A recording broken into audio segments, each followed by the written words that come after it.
Saya biasa dipanggil Aro. Ya, Aro. Nama lengkap saya Soki Aro Halal. Saya di Panti bertindak sebagai pembimbing. Nah, di Panti ini bertindak sebagai pembimbing atau yang bertanggung jawab untuk memberi pembimbingan atau dasar-dasar atau dengan istilah lain saya Bapak Asuh. Bagaimana prosedur penerimaan anak-anak di Panti? Kalau dari aspek prosedur, awal yang paling utama memang adalah yang yatim piatu. Nah, cuman sementara ini belum ada yang murni yatim piatu, sehingga sekarang lebih sedikit grade-nya turun. Tetapi masih kita perhatikan, yaitu anak-anak yang membutuhkan perhatian khusus. Perhatian khusus karena apa? Ketidakmampuan orang tua, atau misalnya keluarga yang berantakan atau broken home. Nah, ini anak-anak kalau misalnya tidak kita tangani, nanti berefek negatif kepada mereka. Nah, sehingga kita jadikan ini sebagai bagian daripada prosedur atau syarat-syarat untuk anak-anak bisa masuk dalam asuhan kita atau bimbingan kita di Rumah Bakti Kasih Anak Indonesia. Kapan Pak Panti Asuhan ini berdiri dan apa yang latar belakangnya? Ya, kalau berdirinya belum terlalu berumur lama lah ya, baru 1 tahunan lah. Panti baru 1 tahunan, dan yang menjadi latar belakangnya adalah kami pengurus-pengurus ini kan dari daerah. Kami adalah orang yang lahir dan besar di kampung, dan bagaimana kondisi real di pedalaman di kampung-kampung itu kami menghidupinya langsung gitu. Nah, oleh karena itu setelah kami beberapa yang sudah pernah merantau ke luar kota, tergerak hati bagaimana supaya ada sebuah wadah rumah untuk memberikan tempat menampung anak-anak, menjadi sarana bagi anak-anak Indonesia bersama dengan kita. Makanya kami kasih namanya itu Rumah Bakti Kasih Anak Indonesia. Yang berbakti kasihnya anak Indonesia gitu. Ya, Rumah Bakti Kasih Anak Indonesia. Berarti panti ini sebenarnya atau yayasan ini hanya suatu sarana, instrumen bagi ya contoh seperti orang kakak-kakak. Dari aspek intelektual bisa orang kakak-kakak berbakti bersama dengan kami terhadap adik-adik ini. Mungkin nanti entah misalnya apalah ya, membagi ilmu-ilmu tertentu lah, ilmu bahasa lah, atau skill terapan kah, atau apa-apa gitu. Nah, itu yang mendorong kami kasih bahwa anak-anak ini sampai misalnya kalau sampai remaja nggak sekolah, lagi sampai nanti besar seperti kita begini tidak sekolah karena ketidakmampuan orang tua atau karena ketidakmampuan mereka untuk menjangkau lokasi untuk sekolah, dan kasihan. Ya, paling tidak kita menjadi instrumen bagi anak-anak Indonesia. Gitu. Ya, hanya sementara ini memang masih sementara ini anak-anak yang masih dari Nias, dari pedalaman-pedalaman Nias, yang anak-anak buruh bukan buruh di Niasnya, tapi buruh di perantauan di Palembang, di sawit-sawit sana lah. Nah, yang mereka tertampung oleh kita di sini sementara. Secara pribadi, bagaimana metode atau cara dalam membimbing anak-anak Panti? Masih dalam proses ini, karena latar belakang anak-anak yang dari budaya belajar itu sangat-sangat rendah. Untuk semangat belajar itu masih rendah, ya kan? Nah, sehingga di sini barulah kami mulai mendisiplinkan dari sistem bangun, jam teratur makan, jam teratur belajar, jam istirahat, jam tidur. Barulah di sini mulai kami ini. Sehingga masih sekarang ini belum kalem semua anak-anak, masih belum dalam kategori kalem, masih liar semua. Liar dalam tanda petik, belum bisa bertanggung jawab sendiri kepada diri sendiri untuk menghargai waktu, untuk konsisten kepada aturan-aturan, misalnya kebersihan, kerapian, masih dalam proses. Karena ini dari latar belakang yang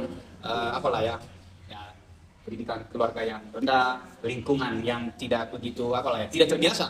Awal-awal bersama di sini itu tidak terbiasa, malah mereka merasa kayak tertekan. Kita atur jam bangun, kita atur jam makan, kita atur jam mandi.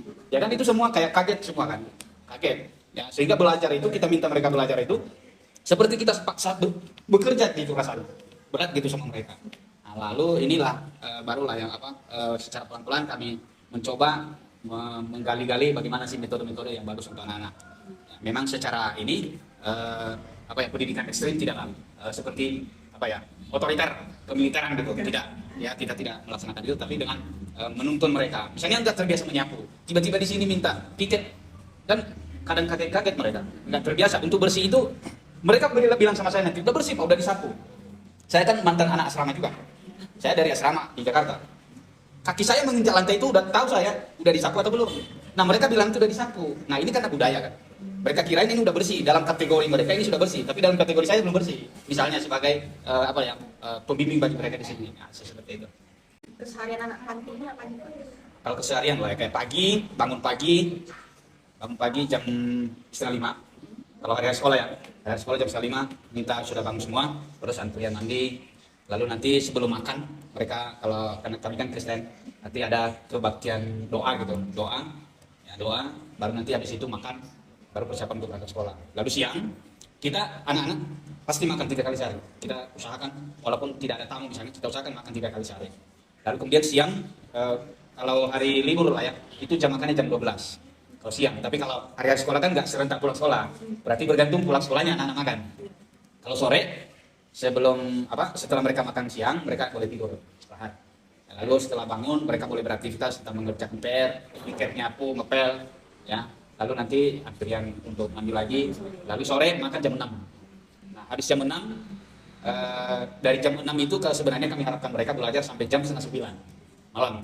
Atau cuma kadang ya seperti tadi masih belum teratur, belum disiplin, sehingga mereka masih ada yang belajar, ada yang tidak.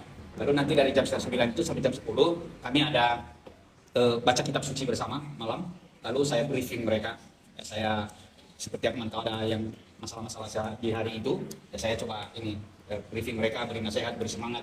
Sama adik-adik ini saya selalu beri semangat mereka bahwa saya tidak boleh mengukur kalian ini, nanti kalian ada di sini itu hanya nanti masa depan kalian itu bisa saya jengkal gitu, nggak bisa.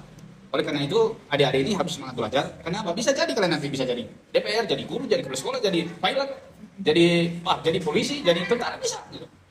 Kan nggak ada orang yang boleh membatasi kalian bisa jadi apa. Nah, hanya saja bahwa sekarang kalau kalian tidak mau belajar, tidak ada semangat belajar, tidak disiplin belajar, ya nggak bisa.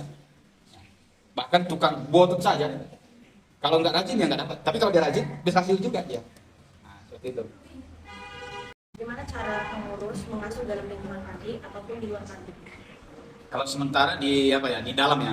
Kalau di dalam kita memberi penekanan pendidikan moral. Ya, pendidikan moral, dan untuk mengakomodasi pendidikan moral itu kami landaskan dengan fondasi keimanan. Ya, fondasi keimanan, takut akan Tuhan. Ya. Karena itulah modal sebenarnya kalau kita belajar dari negara-negara maju. Yang menjadi modal mereka untuk bisa sukses itu kalau moralnya, misalnya etika gitu lah. Etikanya bagus, itu bisa laku nanti di masyarakat. Kalau orangnya jujur, rajin, disiplin, itu kan kalau ada skill nggak jujur yang nggak dipakai orang juga. Penjahat sekalipun, penjahat, perampok, tidak memakai orang yang tidak jujur. Perampok, penjahat, apalagi orang baik misalnya. Di pemerintahan kah, di sekolah kah misalnya, ya, kayak dosen lah misalnya. Mana ada dosen pemalas dipakai jadi dosen? Ya enggak lah. Dosen yang luas wawasannya, yang mampu mengajar, yang nggak bisa berbahasa Indonesia aja misalnya, gimana dia bisa menangani mata kuliah untuk kakak-kakak? Ya nggak bisa lah.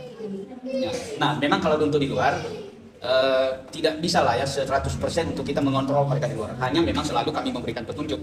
Apalagi mereka adalah anak-anak yang belum bisa punya kecakapan adaptasi gitu ya. Karena mereka belum terbiasa dengan lingkungan kota. Nah, tapi tetap kami memberikan mereka petunjuk-petunjuk yang seperti apa mereka bersikap. Kalau orang-orang beretika dari dalam, untuk keluar itu gampang adaptasinya sebenarnya. Dan itulah juga kita membangun mereka komunikasinya, komunikasi dalam bahasa misalnya.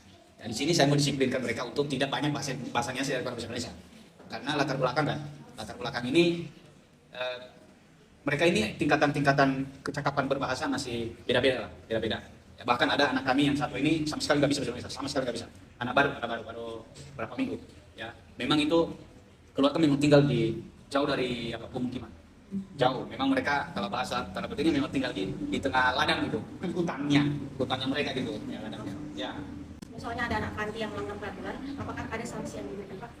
Dia sanksi yang paling ada 4 tindakan anak-anak atau perbuatan anak-anak di sini ya. Saya kasih sanksi kayak pencut tegas gitu. Mencuri.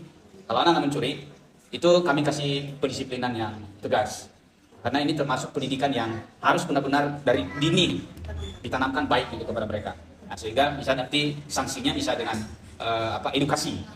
Edukasi bisa dengan menghafal entah perkalian atau bahasa Inggris, ya, atau dengan materi-materi pelajaran mereka. Sambil dengan misalnya contoh kita suruh mereka misalnya tetap di tempat gitu, nggak boleh main kemana-mana dengan teman-temannya sampai dia bisa siap itu dulu. Nah, itu salah satu. Lalu kemudian perbuatan maki-makian. Nah, itu kita kasih disiplin keras di sini kalau misalnya maki-makian, karena awal-awal anak-anak ini karena budaya lingkungan tadi itu asal ngomong maki-makian, kata-kata kotor, kata-kata asam di mulut. Nah, setelah di sini ya untung setelah sekian lama mulai hilang lah, walaupun kalau ada teledor-teledor masih saya maklumi. Tapi kalau awal-awal itu hampir tidak ada hari saya nggak dengar gitu mereka ngomong begitu. Nah, lalu kemudian tatoan, walaupun bukan permanen, tapi saya mengantisipasi untuk tindakan permanennya, kerasnya. Karena gini, hari ini saja sudah mulai ada universitas yang tidak menerima anak-anak yang tatoan. Nggak tahu kalau khusus ya, tapi udah mulai ada universitas sebenarnya nggak menerima anak-anak yang tatoan. Karena gini, kita ingin mereka membuka kesempatan bagi mereka untuk masa depan. Contoh, ingin mereka jadi tentara. Mereka udah tatoan permanen kan, mereka membatasi diri sendiri. Oleh karena itu saya mendidik mereka untuk menjaga diri dulu. Atau mereka mau menjadi pilot, yang nggak bisa diterima. Atau mau menjadi pramugara, yang nggak bisa diterima. Ya. Atau mau untuk hal-hal tertentu gitu, untuk bidang-bidang tertentu nggak bisa. Nah, kita mendidik mereka itu. Lalu yang keempat, berkelahi. Nah, mereka kalau berkelahi kita disiplinkan keras mereka. Ya, tapi kalau misalnya kayak piket, lalai piket, itu saya tidak hukum seperti saya kasih sanksi kepada 4 tindakan ini. Ya, tidak piket, lalai piket, itu sanksinya saya suruh lagi. Ya, kalau nggak bersih saya suruh ulang lagi aja. Ya, tapi tetap dengan mereka tahu bahwa ini kita bertanggung jawab. Kita memberikan mereka pengarahan untuk bahwa ini kalau kotor ya kita juga sendiri yang nggak enak, ya, kalau nggak bersih lingkungan. Seperti itu, sejauh itu yang saya terapkan. Jika terdapat suatu kendala dalam membimbing anak-anak panti, apa cara yang tepat untuk mengatasinya? Salah satunya kami konsultasi satu dengan yang lain dengan pengurus-pengurus. Yang bagaimana kita buat, ya apa yang harus kita ini. Memang ada anak-anak yang bolak-balik. Saya di sekolah bolak-balik dipanggil. Saya bolak-balik dipanggil di sekolah, mengganggu teman lah, jam belajar tidur di kelas lah, jam belajar di luar kelas lah, ya ada anak-anak begitu. Bahkan ya karena tadi budaya itu kan kayak dari kampung tiba-tiba di sini gitu ya, ada sesuatu yang berbeda pikirnya kan. Nah dia kirain budaya dari sana itu cocok untuk di sini gitu, ya. Nah guru saya kasih juga ini usul ke guru, kalau ada misalnya ini tindakan anak-anak seperti misalnya nggak mau belajar atau ada tindakan ini, kami tidak keberatan untuk dikasih sanksi yang edukasi, ya yang edukasi. Cuma terkadang ya ada hukuman dari sekolahnya itu kadang anak-anak nggak boleh masuk sekolah. Nah sebenarnya hati saya kurang berterima sanksinya begitu. Ya saya lebih ini sebenarnya ya udah boleh kamu straf aja dari situ kan sambil dia menghafal apa pelajaran di situ gitu. Saya lebih comfort kalau yang untuk hal seperti itu misalnya. Tapi kadang ada anak-anak dihukum nggak boleh masuk sekolah. Ya karena dia jengkel juga. Anak ini juga udah bolak-balik buat pelajaran di sekolah juga. Bagaimana cara memberikan contoh kepada anak-anak dalam berperilaku yang baik agar menjadi pedoman baik? Kalau untuk mereka tahu sendiri saya di sini. Saya itu masak. Untuk anak-anak ini saya masak. Untuk adik-adik ini, mereka tahu saya sendiri, mereka tahu saya bisa masak. Dan untuk itu saya misalnya kalau saya masak, saya minta mereka, ayo kamu bersihkan bawang, kau bersihkan cabai, kau ulek bumbu, ya kan? Kau oseng kelapa. Lalu untuk nyapu, mereka tahu saya itu sering nyapu di sini. Saya ngepel. Untuk buat misalnya kayak lingkungan bersih sampah gitu ya saya rapikan.